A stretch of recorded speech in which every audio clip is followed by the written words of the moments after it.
Hello friends, students. आज हम class 11th का ज्योग्राफी का चैप्टर नंबर 3 हम पढ़ेंगे।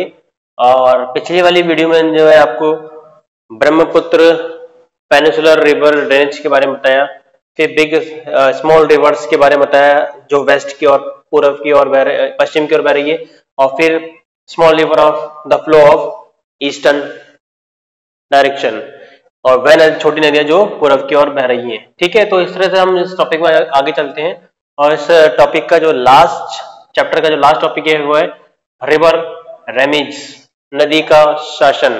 ठीक है, तो सबसे पहले हम ये बताते हैं आपको रिवर रेमिज क्या होता है।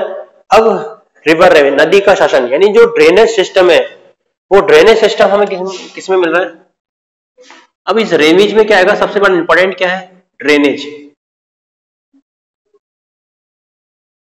यानी अपवाह।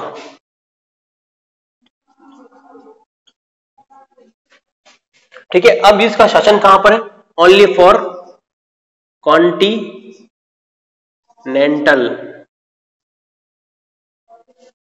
ठीक है, कॉन्टिनेंटल,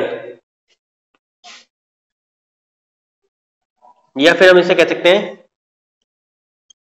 लैंड सरफेस और अ सरफेस।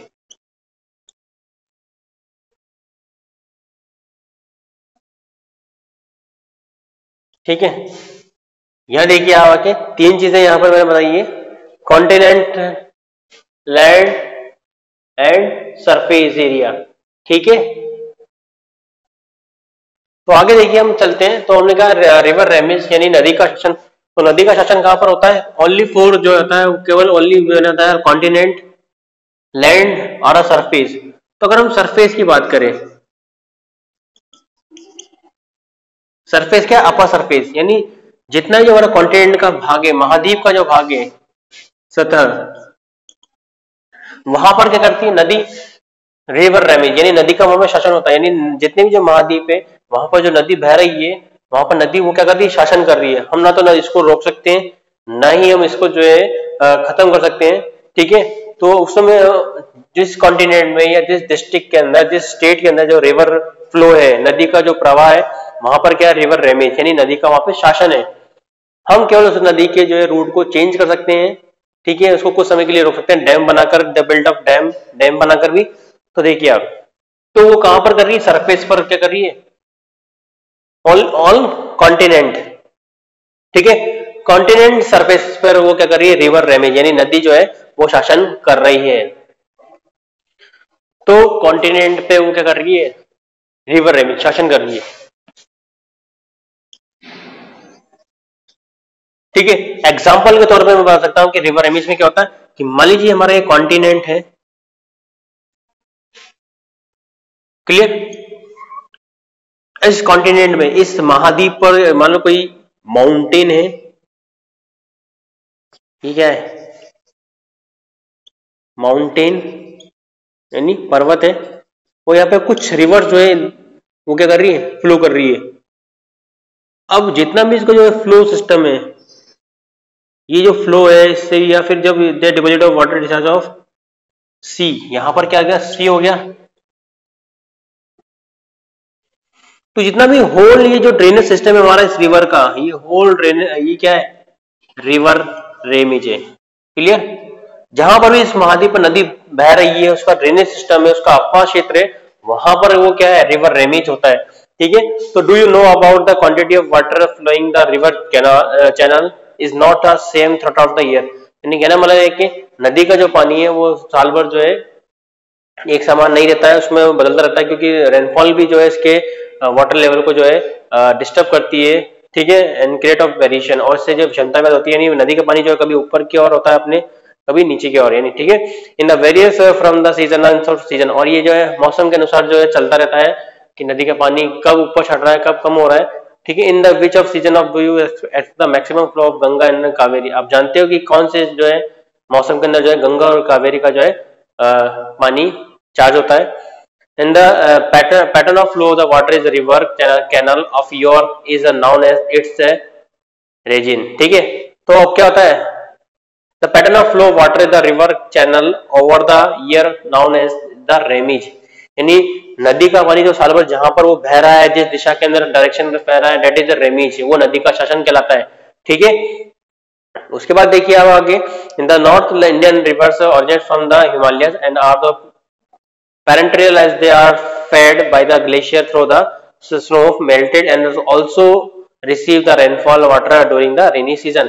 यानी ये कह रहा है कि उत्तर भारत में जो नदियां जो है वो हिमालय से निकल रही हैं, और हिमालय जो है जब वो हिमालय पर जो ग्लेशियर जब मेल्ट हो रहे हैं, पिघल रहे हैं, तो ये नदी जो है चार्ज हो रही है। उसके अलावा रेनफॉल बारिश से भी जो है ये जो है नदी चार्ज हो रही है और उनका पानी जो है नदी में आ रहा है। उसके बाद देखिए, in the river of south Indian do not the originate from the glacier and their flow pattern as witness of fluctuations and the flow increase caused and nearby during the monsoon rains। ठीक है, अगर हम उसकी बात करें, हम दक्षिण भारत की हम बात करें, तो यहाँ पर तो क्या है, कोई ग्लेशियर नहीं है, ध्रुवीय बर्फीला इलाका नहीं है, पर यहाँ पर जो नदी नहीं उसमें फ्लक्शन यानी कुछ जो है समानता रहती है। और यहाँ पर जो है वाटर चार्ज, जो रिवर जो चार्ज हो रही है वो किससे, only for monsoon time period, यानी रेनी सीजन के अंदर जो वो चार्ज हो रही है साउथ इंडियन की जो नदियां हैं। ठीक है, उसके बाद हम देखते हैं in the discharge of volume of water flowing the river measured over time। ठीक है, it is a means used either is a causes देखिए हम आगे cubic feet per second और cumes cubic meter per second, यानी cubic में पर second में, यानी एक क्यूबिक पर सेकंड में सेकंड में कितना पानी गिर रहा है, तो उसकी जो है क्वांटिटी, डिस्चार्ज क्वांटिटी को भी हम नाप सकते हैं। ठीक है, उसके अलावा देखिए the Ganga has it's a minimum flow the during the January and June period, यानी गंगा नदी का सबसे कम जो फ्लो जो है वो कब होता है, जनवरी के अंदर एंड जून के अंदर। जनवरी में इसलिए उसका मिनिमम फ्लो होता है क्योंकि जनवरी में क्या होता है, टेम्परेचर डिक्रीज हो जाता है, तापमान कम हो जाता है, और तापमान कम होने से जो है गंगा नदी में जो है ग्लेशियर मेल्ट यानी बर्फ का पिघलना बहुत कम होता है, इसलिए। और जून के अंदर क्या होता है, रेनी सीजन के अंदर भी, ये उससे पहले की बात करें जून के अंदर, तो मिनिमम जो फ्लो जो है वो कब होता है, जनवरी और जून के अंदर होता है। ठीक है, the maximum of attendant either of अगस्त और सितंबर, यानी जो अधिकतम जो है बारिश कब होती है, अगस्त और सितंबर के अंदर होती है गंगा नदी के अंदर। उसके बाद में देखिए आप, द रिवर ऑफ थर्स has a monsoon remain during the rainy season, और इसके अलावा जो मैक्सिमम जो हमारे को जो मानसून हो रहा है वो कब होता है, रेनी सीजन के अंदर स्टार्ट होता है। तो उसके बाद देखिए अब हम देखते हैं, there are the streaking or depression in the river and the remis in the eastern and the western part of the Ganga plain basin, and the Ganga mountains are sizable flow for the earlier part of the summer due to the snow melted before the monsoon rains basin. The mean maximum discharge of the Ganga of Farakka is about of 55,000 cubic, while the mean of minimum of only of 1,300 cubic. What is the factor of the responsible for the such of large difference? यानी गंगा नदी जो है बहुत ज्यादा पानी जो है वो बंगाली खाड़ी में वो गिर रही है, और फरक्का द्वीप पर वहां पर ही गिर रही है, और इससे काफी जो है ये हमें सामने नजर आ रहा है। तो उसके बाद देखिए आप, the two peninsular river display interesting difference in the region of compare to the Himalayas, यानी हम दो नदी को यदि हम उसको कंपेयर करें हिमालय की नदी से, तो उसके बारे में हम देखते हैं। ठीक है, the Narmada is a very low volume of discharge of the January and July, यानी नर्मदा नदी जो है वो अपना वाटर डिस्चार्ज कर रही है बंगाल अरब सागर के अंदर कर रही है, और वो मिनिमम जो वाटर डिस्चार्ज है वो कौन से में कर रही है, हम देखें तो जनवरी और जुलाई के अंदर भी कर रही है। ठीक है, उसके अलावा हम देखते हैं तो उसका जो मैक्सिमम फ्लो जो है वो है अक्टूबर के अंदर, सितंबर और अक्टूबर के अंदर जो है उसका मैक्सिमम फ्लो होता है इस नर्मदा का। ठीक है, उसके अलावा देखिए आप, the flow of water is the Narmada and the recorded at the Godeshwar shows that the maximum flow is the order of 2,300 cubic, while the maximum flow is only 15 cubic. The Godavari was the maximum discharge in the May and maximum in July and August, यानी minimum तो क्या होता है, जो गोदावरी नदी है उसका जो है मई के अंदर बहुत कम पानी वो डिस्चार्ज कर रही है, और मैक्सिमम जो वो कर रही है जुलाई के और अगस्त के अंदर। After the August there are the sharp fall in the water flow, although the volume flow the October and the November higher than that the any of month of from January to May. इसके अलावा अगर हम देखें higher जो water flow जो अक्टूबर के अंदर हो रहा है, ठीक है, Godavari at the Polavaram is 3,200 cusec, will the mean of minimum flow is the only 50 cusec, यानी उसके अलावा 50 जो क्यूसेक का जो है वो वहां पर उसका वाटर डिस्चार्ज हो रहा है। And this the figure of the ideas from the regimes of this river. ठीक है, तो इस तरह से हमने देखा है रेमीज ऑफ रिवर्स के बारे में हम बात कर रहे हैं। ठीक है, तो इस तरह से ये पूरा फ्लो जो है, जितना जो ड्रेनेज सिस्टम जो क्रिएट हो रहा है ऑन कॉन्टिनेंट यानी महाद्वीप के ऊपर, दैट इज रिवर रेमेज, यानी जितना जो फ्लो चल रहा है हमारे कॉन्टिनेंट पर, only continent, that is river रेमेज के बारे में हम बात कर रहे हैं। तो हमारा जो है हमने इसको पार्ट दिया रिवर रेमेज को भी, हमारे western and eastern, south and north. ठीक है, 4 डायरेक्शन मैंने इसको जो है क्रिएट कर दिया है, and that is a river रेमेज। आगे चलते हैं हम टॉपिक पर, वो है extend for the instability of river water. ठीक है, तो उसके बारे में चर्चा करेंगे हम आगे।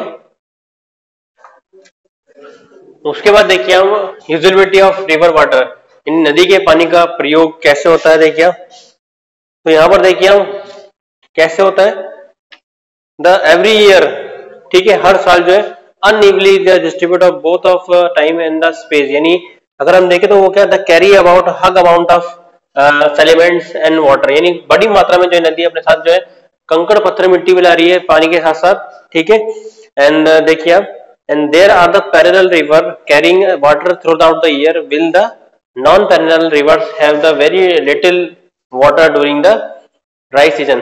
यानी कह रहा है कि जो वह नदियां जो बर्फ से पिघलने के कारण जो है नदी में जो है साल भर पानी जो है बहता रहता है, पर कुछ नदियां जो ऐसी जो ओनली जो है रेनी सीजन के अंदर या उसके अलावा और भी जो सीजन होते हैं उसमें वो उनमें जो है मिनिमम फ्लो चलता है। ठीक है, तो अब हमारे पास क्या होता है कि प्रॉब्लम कुछ क्रिएट होता है, और वो प्रॉब्लम देखिए इसमें हम बताएंगे बाद में, इसको थोड़ा चर्चा करेंगे, थोड़ा इसको और जो है हम डीपली हम स्टडी कर रहे हैं। During the rainy season, much of the water wasted in the flood and the flow down and the sea. Similarly, when there is a flood, is one of the part of country and others are suffer from the flood. यानी यहाँ पर देखिए कि नदी का जो पानी है, ये नदी का पानी जो है कहीं पर तो फ्लड बाढ़ आ रही है, उसका कोई यूज नहीं हो रहा है। ठीक है, और कहीं पर क्या है, ड्रॉप्ड, सूखा है। तो ऐसी कंडीशन में कहीं पर तो जहां पानी नहीं चाहिए वहां पर क्या है, फ्लड, बाढ़ आ रही है, और जहां पर पानी की आवश्यकता वहां पर क्या है, ड्रॉप, सूखा है, ड्राइनेस है पूरी। ठीक है, तो व्हाई डज द हैपेंस, ये ऐसा क्यों हो रहा है, it is the problem of availability of water resources of that the it's the management. और ये किसका सबसे बड़ी समस्या क्या है, हमारे पास जो पानी पीने का जो पानी जो संसाधन है उसका जो मैनेजमेंट हम कैसे करेंगे उसके बारे में हम चर्चा करेंगे। Can you suggest from the major of the mitigate of the problem of the flood and the drop are circumstantially is occurring the different part of the country, यानी कह रहा कि कहीं पर तो सूखा है, कहीं पर बाढ़ है, तो यदि उसको हमारे पास कुछ ऐसे आइडियाज जो हैं जिससे हम उसको चेंज कर सकते हैं। ठीक है, तो सबसे पहले जो हमारे जो वाटर प्रॉब्लम जो है, रिवर वाटर प्रॉब्लम जो है, ठीक है, तो जितना हमारा जो पोर्टेबल वाटर जो है वो हमें किससे मिल रहा है, रिवर से, बाय रिवर, नदियों से मिल रहा है हमारे को जो पोर्टेबल। उसके अलावा सेकंड जो हमारा रिसोर्सेज जो है वो है अंडरग्राउंड वाटर, जिसका हम यूज कर रहे हैं, दैट इज पोर्टेबल वाटर, यानी जो पीने योग्य पानी है उसे हम पोर्टेबल वाटर यानी पीने योग्य पानी कहते हैं, जिसमें मीठा पानी, इसमें जो इसमें सलाइंस कंटेंट्स यानी जो खारे तत्व जो है, लवण और क्षार जो बहुत कम होते हैं, that is the portable water. ठीक है, तो can this problem is solved and minimised and transfer to the supply surplus water from the basin and the water deficit of basin, यानी हम क्या कर सकते हैं, जहां पर भी ऐसी समस्या है उस पानी का जो हम सेटलमेंट कर सकते हैं बाई कैनाल, जो है हम पानी को सप्लाई कर सकते हैं जहां पर ड्रक्ट सूखा है, जहां पर ड्राइनेस है। ठीक है, तो जहां पर फ्लड आ रहा है तो वहां पर हम द क्रिएट ऑफ कैनाल, यानी वहां पर हम जो है नहर बनाकर भी जो है वहां पर हम इन फ्लड एरिया का जो पानी को हम सेटलमेंट कर सकते हैं, वहां पर हम पहुंचा सकते हैं। तो जहां पर क्या होगा, ये बैलेंस हो जाएगा, ये जो प्रॉब्लम जो हो रही है हमारे को। ठीक है, तो ये अब इसको हम सॉल्व भी कर सकते हैं। ठीक है, अब कुछ प्रॉब्लम्स जो होती है, देखिए जहां पर सरप्लस वाटर हो रहा है, जहां पर अत्यधिक पानी आ रहा है, वहां पर हम क्या करेंगे, द क्रिएट ऑफ कैनाल, वहां पर हम जो है नहरें बना देंगे और नहरों से जो पानी आगे की ओर पहुंच जाएगा। तो देखिए इसमें कैसे कर सकते हैं, प्रॉब्लम क्या है, देखिए आप अगर हम इस प्रॉब्लम को सोल्व करते हैं तो इस प्रॉब्लम में हमें पता पड़ेगा। देखिए फर्स्ट देखिए problem in the using river water, तो उसके बाद देखिए आप problem in using river water, क्या समस्या नदी के जल के उपयोग में होने वाली समस्या। यदि हम इन प्रॉब्लम को जो सॉल्व कर देंगे तो जितना जो हमारा डिस्प्यूट हो रहा है, स्टेट डिस्प्यूट हो रहा है, कंट्री डिस्प्यूट हो रहा है वाटर को लेकर, वो सब जो है खत्म हो जाएगा। ठीक है, तो फर्स्ट देखिए आप, जो फर्स्ट प्रॉब्लम, नो अवेलेबिलिटी इन सफिशिएंट क्वांटिटी, यानी कहने वाले हमारे पास जो है जल की जो है उचित मात्रा नहीं होना, ये हमारे पास इतना पानी नहीं है, यानी रिवर में इतना पानी नहीं कि जो है हमारे इतने करोड़ जो बिलियन पीपुल्स हैं उनका वो अवेलेबिलिटी को जो है पूरा कर सके, उपलब्धता को पूरा कर सके। तो सबसे बड़ा जो है जल की उचित मात्रा नहीं होना, ठीक है। नो अवेलेबिलिटी इन सफिशिएंट वाटर, यानी हमारे पास पोर्टेबल जो वाटर है, पीने योग्य पानी जो है वो बहुत कम है। और अगर हम देखें तो ओनली 2% जो है इन द वर्ल्ड, विश्व के अनुसार केवल 2% पानी जो है पीने योग्य है, यानी पोर्टेबल वाटर है। हमारी जो है इंडिया के अंदर भी जो है पोर्टेबल वाटर जो है बहुत कम है, दैट इज सफिशिएंट क्वांटिटी, यानी वो उचित मात्रा में है, ठीक है, उचित मात्रा में नहीं है। उसके बाद देखिए रिवर वाटर पोल्यूशन, नदी जल प्रदूषित,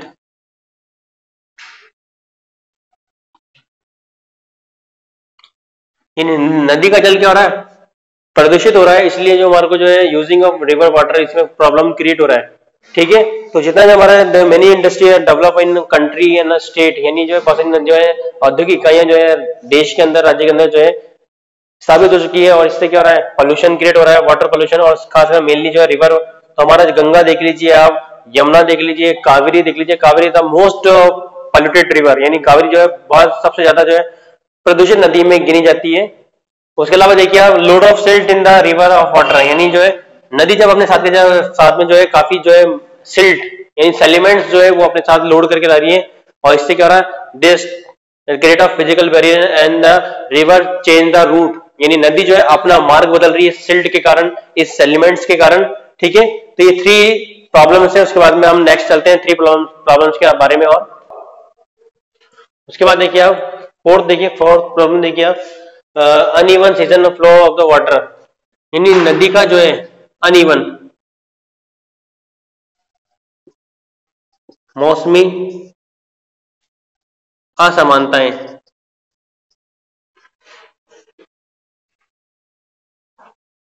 ठीक है, किसमें, river of water, flow of water. उसके बाद देखिए river water dispute of between state, यानी राज्यों के बीच में जल विवाद, ठीक है।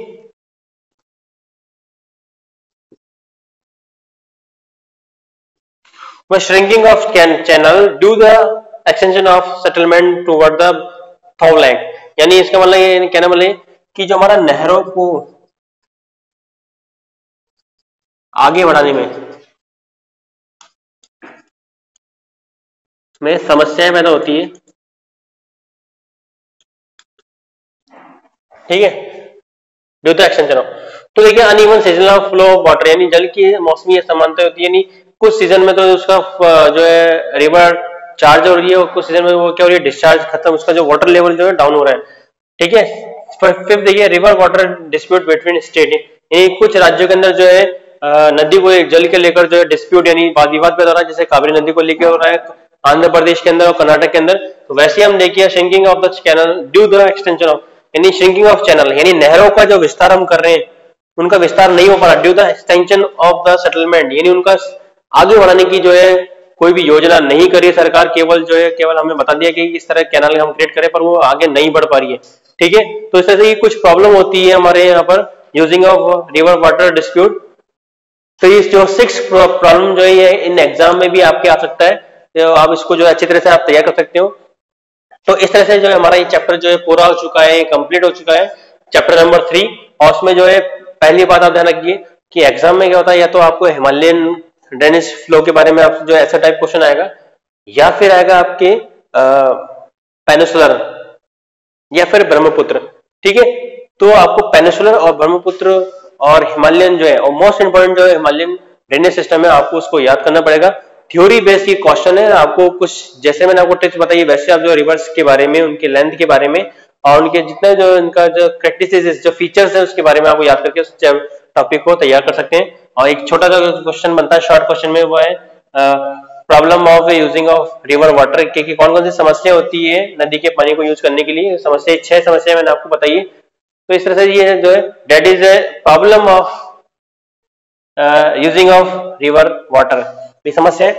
तो इस तरह से हमारा ये जो चैप्टर आज कंप्लीट हो चुका है। मैंने मोस्ट इंपोर्टेंट क्वेश्चन आपको इस चैप्टर के अंदर बता दिए और हमारा ये चैप्टर जो है खत्म हो गया है। फिर हम मिलते हैं जो नेक्स्ट वीडियो में अगले जो है चैप्टर की ओर बढ़ेंगे और फिर हमको जो है आगे हम सिलेबस को आगे बढ़ाएंगे। ठीक है, तो आज की इस वीडियो में इतना ही काफी है।